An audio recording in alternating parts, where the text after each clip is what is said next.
di ba? Oo. Di ba ang gusto?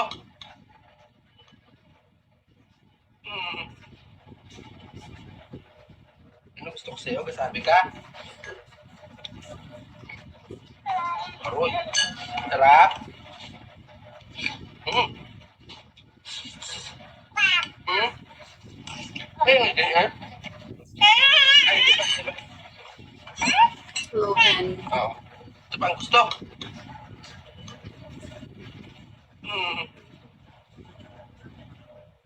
Ano gusto ko sa'yo? Kasabi ka? Aroy. Sarap. Hmm. Hmm. Ay, ganyan. Ay, di ba? Di ba? Oo. Di ba ang gusto?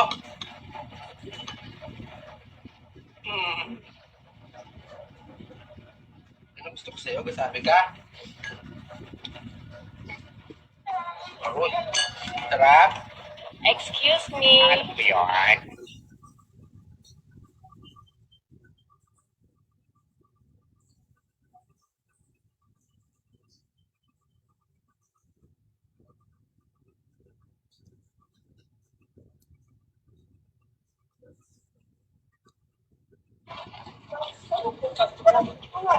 Kaya mo yan.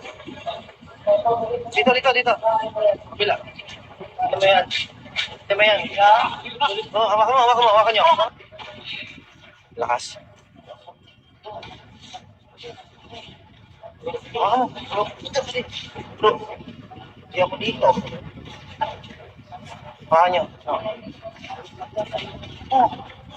Dito ko lang. Mas safe ka dito.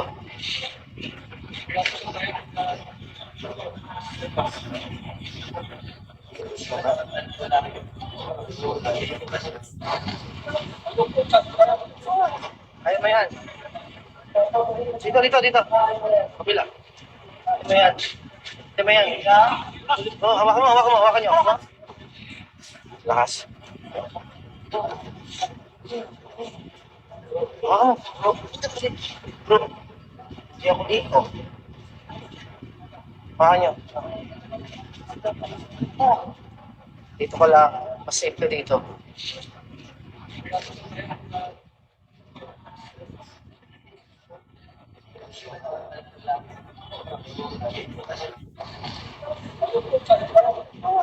Kaya mo yan.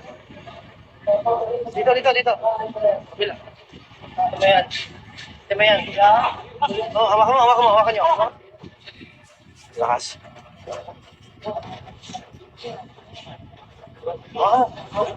Hawakan mo. Bro, hindi ako dito.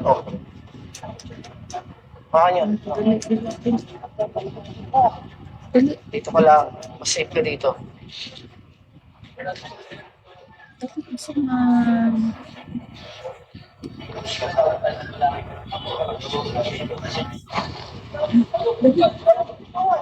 Kaya mo yan.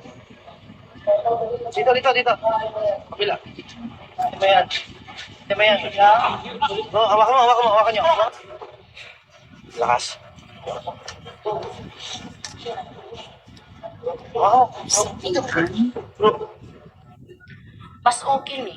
Walang impimti na mangyayari diretso na sa movie para ang kita sa movie ipapagawa ng gym para sa mga manlalaro ng basketball. O, di ba? Mas nindot para makita. Mas okay ni.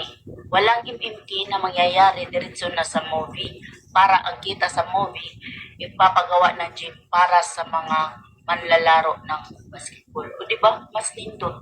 30 minutes chicken na laging with white sauce, dali naman di kinaday. Humanan, di kita tigaon saod. So na ako chicken breast dire, so ako na siyang hiwaon ng nipis kay para bitaw nga mutuhog ko diyang marination niya ba, niya kay para mas tapos tanawon. Kani nga timpla, simple ni pero lamay kini siya, butangan lang ako siya onion powder, garlic powder, ginger powder, black pepper powder, o crushed black pepper.